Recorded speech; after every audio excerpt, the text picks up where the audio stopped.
विक्रम सम्वत 2003 सालमा बीपी कोइरालाको पहलमा नेपाली राष्ट्रिय कंग्रेसको स्थापना भयो। दुईवटा कंग्रेस पार्टीको एकतापछि नेपाली कंग्रेसको स्थापना 27 चैत 2006 मा भएको हो।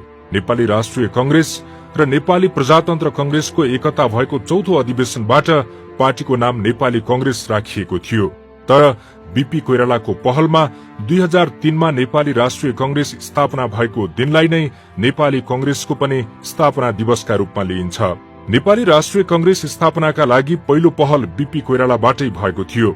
उहाँले विक्रम सम्वत 2003 असोज 18 मा भारतको पटनाबाट प्रकाशित हुने द सर्च लाइटमा एउटा आह्वान सार्वजनिक गर्नु भएको थियो। आह्वानमा बीपीले भारतमा ब्रिटिशहरूको शासन समाप्त हुन लागेकाले नेपालमा पनि जहानिया शासनलाई समाप्त पार्न पार्टी निर्माण गर्नुपर्ने उल्लेख गर्नु भएको थियो। उहाँको आह्वान अघि नै बनारस हिन्दू विश्वविद्यालयमा अध्ययनरत नेपालीले नेपाली छात्र संघ स्थापना गरिसकेका थिए।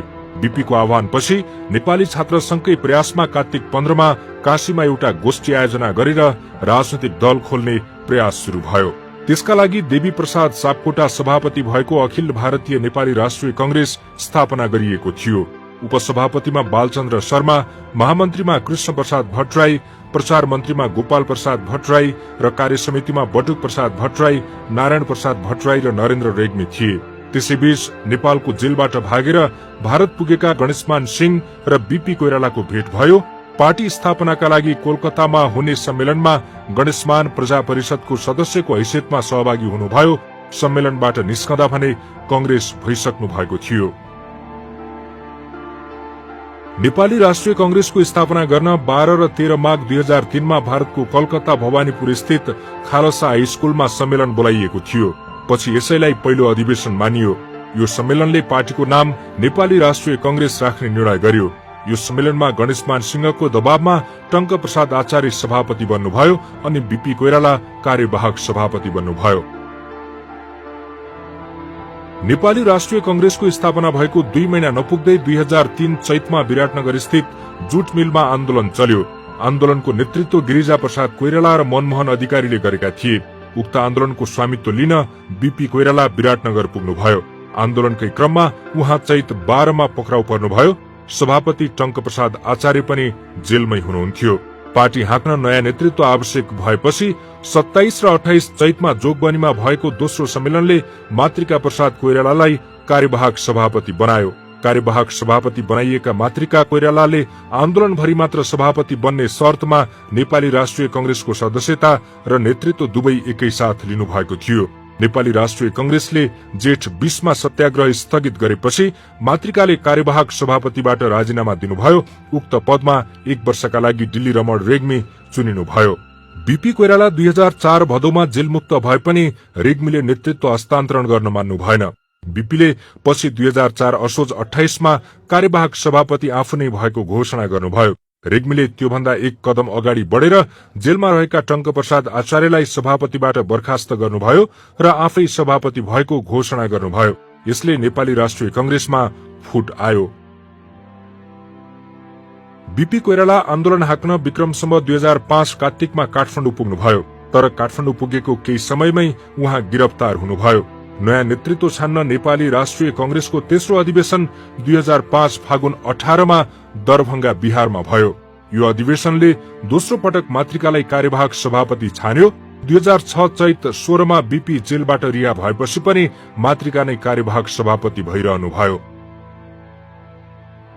सुवर्ण र महावीर शमशेरको पहलमा 2004 साउन 1 मा कलकत्तामा नै नेपाल प्रजातन्त्र कंग्रेसको स्थापना भएको थियो। उक्त पार्टीको सभापति महेन्द्र विक्रम शाह र महामन्त्री सूर्य प्रसाद उपाध्याय हुनुहुन्थ्यो।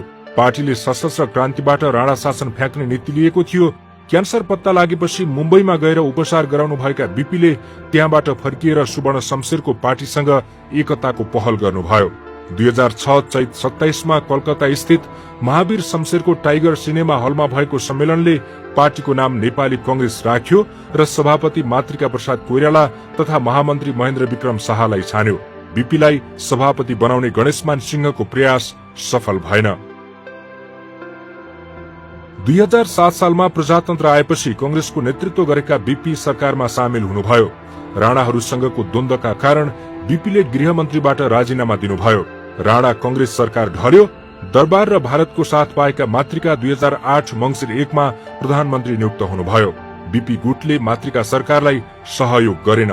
भारतीय हस्तक्षेप, डाक्टर केआई सिंहको विद्रोह जस्ता कारणले बीपी मातृका विवाद बढ्यो। विवादकै बीच 10 देखि 13 जेठ 2009 मा जनकपुरमा कंग्रेसको 5औं महाधिवेशन भयो। महाधिवेशनबाट बीपी सभापतिमा निर्वाचित हुनुभयो। पार्टीले 2009 साउन 8 मा मातृकालाई सरकारबाट राजीनामा दिन निर्देशन दियो। साउन 10 गते मातृका सहित नारद मुनि थुलुङ, महावीर शमशेर र महेन्द्र विक्रम शाहले केन्द्रीय कार्य समितिबाट राजीनामा दिए। पार्टीले उनीहरूलाई कारबाही गरेर निकाल्यो। त्यस लगत्तै भद्रकाली मिश्रले नयाँ पार्टी जन कंग्रेस गठन गर्नुभयो। बालचन्द्र शर्मा, केदारमान बेथित र भरतमणि शर्माले नेपाली कंग्रेस वामपन्थी गठन गर्नुभयो। नेपाली कंग्रेस चारचिरा भयो।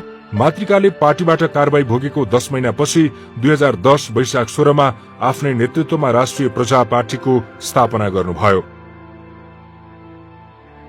नेपाली कंग्रेसको 6औं महाधिवेशन 2012 माघ 10 देखि 12 गतेसम्म वीरगंजमा भएको थियो। यो महाधिवेशनबाट नेपाली कंग्रेसले औपचारिक रूपमा समाजवादी नीति अख्तियार गरेको थियो। महाधिवेशनमा सुवर्ण शमशेर सभापतिमा निर्वाचित हुनुभयो। यो महाधिवेशनबाट नै गिरिजाप्रसाद कोइराला पहिलो पटक केन्द्रीय कार्य समितिमा निर्वाचित हुनुभयो। मातृका प्रसाद कोइरालाको नेपाल प्रजा पार्टीलाई नेपाली कंग्रेससँग एकता गराएर सुवर्ण शमशेरले निकै ठूलो काम गर्नुभयो।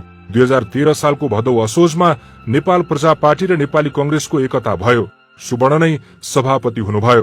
तर एकताबद्ध पार्टीको नेतृत्व बीपीले गर्नुपर्ने भन्दै सुवर्णले सभापति पदबाट राजीनामा दिनुभयो। नेपाली कंग्रेसले नयाँ परिस्थितिमा 2014 जेठ 11 र 12 गते विराटनगरमा विशेष महाधिवेशन गर्यो। यो महाधिवेशनबाट बीपी कोइराला सर्वसम्मत सभापति निर्वाचित हुनुभयो। 7औं महाधिवेशनका बेला नेपाली कंग्रेस सरकारमा थियो। 2015 सालको निर्वाचनमा 2/3 मतसहित बीपी कोइरालाले सरकार सञ्चालन गर्नुभएको थियो। त्यही परिस्थितिमा काठमाडौँको महाराजगंज स्थित लक्ष्मी निवासमा 2017 वैशाख 25 देखि 31 गतेसम्म महाधिवेशन भएको थियो। यो महाधिवेशनबाट बीपी कोइराला सभापतिमा निर्वाचित हुनुभयो। नेपाली कंग्रेसको 7औं महाधिवेशन भएको 8 महिनामै राजा महेन्द्रले कू गरे। त्यसपछि प्रधानमन्त्री तथा पार्टी सभापति बीपी कोइराला सहित गणेशमान सिंह, कृष्ण प्रसाद भट्टराई लगायत धेरै नेता जेल परे। दलमाथि प्रतिबन्ध लाग्यो। सुवर्ण शमशेर उपचारका लागि भारत गएकाले गिरफ्तारीबाट बस्नुभयो। उहाँले 2017 माघ 12 देखि 14 सम्म पटनामा विशेष सम्मेलन बोलाउनुभयो। यो सम्मेलनले सुवर्ण शमशेरलाई कार्यवाहक सभापति तोकेको थियो। यही सम्मेलनले पुष 1 को शाही कदम फिर्ता लिएर राजबन्दी रिहा गर्नुपर्ने तथा विघटित संसद पुनर्स्थापना गर्नुपर्ने माग राखेर सशस्त्र आन्दोलनको घोषणा गरेको थियो। कंग्रेसको इतिहासमा यो दोस्रो सशस्त्र आन्दोलनको घोषणा थियो। तर यो आन्दोलन सफल भएन। 8 वर्षपछि बीपी रिहा भएर भारत पुग्नुभयो। 7 वर्ष भारत बसेपछि 2033 सालमा मेलमिलापको नीति लिएर नेपाल फर्किँदा पुनः पक्राउ पर्नुभयो। उपचार गर्नुपर्ने भएपछि सरकारले रिहा गरिदियो। उहाँले 2034 सालमा पटनामा कंग्रेस कार्यकर्ताहरूको सम्मेलन आयोजना गर्नुभयो। यो सम्मेलन मार्फत बीपीले कार्यवाहक सभापतिको जिम्मेवारी कृष्ण प्रसाद भट्टराईलाई सुम्पिनुभयो। बीपीको निधनपछि 2039 सालमा गणेशमान सिंहको निवासमा भट्टराई पुनः निर्विरोध कार्यवाहक सभापति चयन हुनुभयो। पञ्चायत ढलेपछि 2046 सालमा भट्टराई प्रधानमन्त्री हुनुभयो। तर 2048 सालको निर्वाचनमा उहाँको हार भएपछि महामन्त्री गिरिजा प्रसाद कोइराला प्रधानमन्त्री हुनुभयो। त्यही वर्षको अन्त्यमा 2048 फागुन 1 गतेदेखि 3 गतेसम्म 8औं महाधिवेशन भयो। पञ्चायत कालमा पार्टीले महाधिवेशन गर्न सकेको थिएन। यो बीचमा नेपाली कंग्रेसका 2 महत्वपूर्ण संस्थापक नेता बीपी कोइराला र सुवर्ण शमशेरको निधन भइसकेको थियो। 8औं महाधिवेशनबाट कृष्ण प्रसाद भट्टराई निर्विरोध पार्टी सभापति निर्वाचित हुनुभयो। 9औं महाधिवेशन 2053 वैशाख 26 देखि 28 गतेसम्म काठमाडौँमा भएको थियो। यो महाधिवेशनका बेला नेपाली कंग्रेस भित्र कृष्ण प्रसाद भट्टराई र गिरिजा प्रसाद कोइराला समूह बीच तीव्र प्रतिस्पर्धा थियो। कोइरालासँग रुष्ट रहेका गणेशमान सिंहले पार्टी छाडिसक्नु भएको थियो। कंग्रेसको 10औं महाधिवेशन 2057 माघ 6 गतेदेखि 9 गतेसम्म पोखरामा भएको थियो। यो महाधिवेशनबाट केन्द्रीय कार्य समितिका 50% सदस्य निर्वाचित गर्ने प्रावधान राखियो, जस अनुसार केन्द्रीय कार्य समितिमा रहने 18 जना सदस्यको पनि निर्वाचन भयो। महाधिवेशनमा सभापतिका लागि गिरिजा प्रसाद कोइराला, शेरबहादुर देउबा र रामहरि जोशी प्रतिस्पर्धामा थिए।